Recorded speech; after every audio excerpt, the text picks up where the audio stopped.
Hey all, and welcome back to Fuzzy Dutsy Gaming. This is hopefully a quick video, really just to run through some additional points to the build guide that I have put in the comments, but I want to cover it off in a video because there are tons and tons of comments in that video. My pinned comment YouTube keeps removing, so it's getting a bit difficult to maintain it. Had loads and loads of really good comments and suggestions from the video guide and the written guide, so I've implemented a lot of them into the POB, and we're going to go through those now, but I would definitely stay tuned because they make a massive difference to the build. So the first thing we're going to look at on the tree is this one node here that we're taking, which is 15% chance to poison. Because in Claw Mastery, you can have enemies poisoned by you cannot deal critical strikes. That seems like a huge thing for 1 point, to know that you're never ever going to get that unlucky roll crit that one hits you that would normally one-shot you. So because of that, we have to drop one of the Claw Masteries because we no longer go up here because it's too many points. So I'm running at the moment attack, damage, leeches, life and mana. You may end up getting this rolled on jewelry or other things, so you may then be able to change this to either the elusive effect or the blind. But again, blind is something we should be able to pick up somewhere along the way. Next thing to look at as we go down the tree is the cluster jewel, which was not mentioned in the video. This is added in to get us power charges and to give us extra LE damage. I do think they're going to be quite expensive, but this is the end game kind of setup for the build. You want to take Storm Rider because it gives you power charges. Sadist you don't have to take, but to me, I think it's the best one. It's like 60% increased LE damage because we chill, ignite and shock. You need a third notable, but you don't take it. It's just there to make the path in 5 points instead of more if that one was not there. We've also taken this mastery node down here because we can actually fit in an extra aura. So we can now fit in Precision, Herald of Ice, Anger, and Grace. And then the last point on the tree, which was in the POB but wasn't mentioned in the video, is we're taking a large thread of hope, the endgame, to pick up Panopticon because it gives you a massive effect of buff on your totems. What that allows us to do is if we go into our skills here and we go to our totem, we've added in a Vaal Ancestral War Chief as well. You don't necessarily have to use the Vaal version. It's a bit more of a boost for damage. The main reason is it gives us +1 to maximum number of summoned totems. Now, I don't think this mechanic is meant to be able to run a Protection War Chief. I think that +1 is there just so you can have a Vaal War Chief and an Ancestral War Chief. But the way we're going to do it is we're going to use a Protector and a Vaal or normal War Chief. And that gives us even more buffs. The DPS is actually huge. If we untick both of these, so you can see the melee or the projectile part is going melee. So the melee part is 3 million of lightning strike at the moment. We drop both of these out and it halves the 1.5 million. So you don't need it when you're mapping. You're never going to need the DPS for clearing any tier of map. But for bosses, it's such a huge boost. And even if we don't have the Vaal Ancestral version, we just have the normal one, it's still a huge DPS for basically pressing a couple of buttons and putting some totems down. So I'd 100% recommend you pick that up. And then we just pick up another few nodes here. Instead of pathing to block there, we pick that up. Does mean our block suffers a bit at 65, so we're going to need to find some on some gear. We take this Fortify node. I'm not sure it's going to do anything with the Vigilant Strike setup. I think it will. If it does, it means it basically doubles the effect of Fortify we get from Vigilant Strike, which will be massive. And then the last skill we've added in is another big bonus to survivability, is Withering Step. What this does is you press a button, it gives you an elusive buff. That buff, as a normal elusive buff, grants down to 0. You can then use it again. But the important line here is that it removes existing elusive before granting a new one. Because we've got two forms of getting elusive, we've got Withering Step and then we've got our Nightblade support, each one will reset each other. So with Nightblade support, normally if that's your only form of elusive, you'll hit an enemy, you'll get your elusive buff, and it will take all the way down to 0 before you can then get that buff again off an enemy. What Withering Step lets you do is it interrupts that elusive drop and then will replace it. You'll then get to an enemy, you'll hit it, your elusive will then replace the Withering Step one. So we'll quickly just do a really quick 2 minutes in a map. So what we'll do, we'll demonstrate the tech in-game quickly. So I haven't got Withering Step.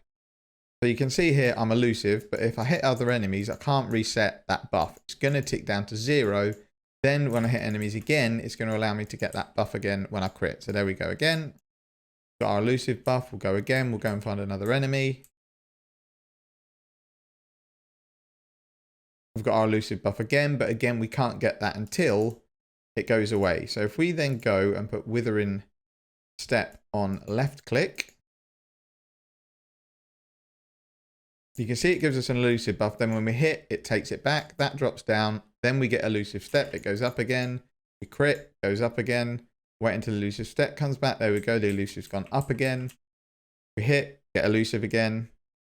Withering Step gives us the buff back. It's just a better way to maintain a decent stack of Wither. You can pretty much always maintain in a densely populated map like a 50-60% effect, which is really good. And you still do get your high effects every now and again as soon as you crit. So that covers off the Withering Step tech, if you want to call it that. So we'll go back to POB.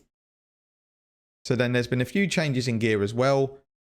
I've removed the boots because I didn't realize how expensive they were. I thought Tailwind was the one you could craft with crit on harvest, but it's not. It's elusive, and we have elusive anyway.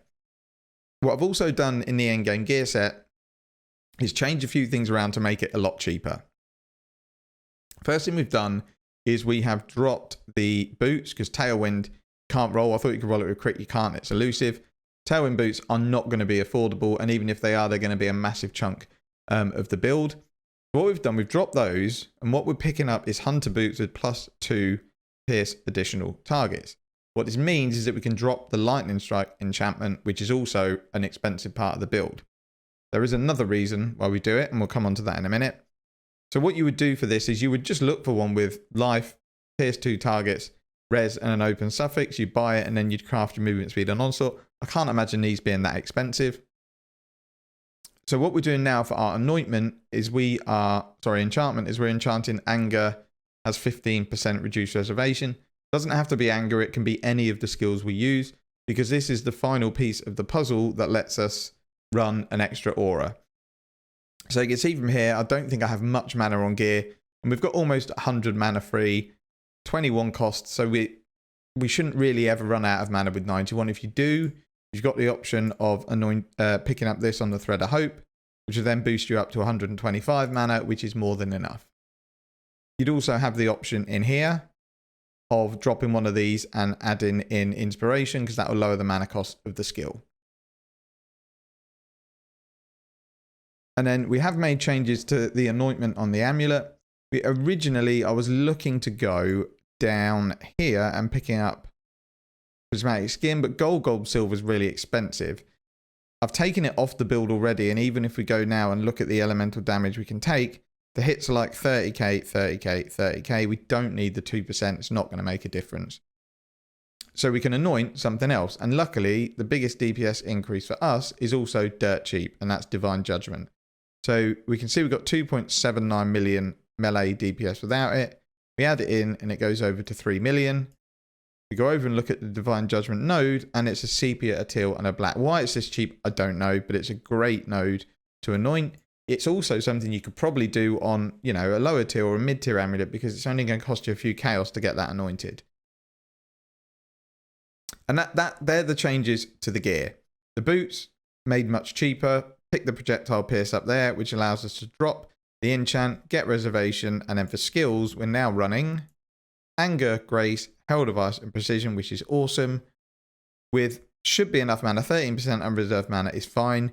If it turns out you start struggling, you're just going to have to start crafting or finding mana on gear, but that amount of mana should be absolutely fine.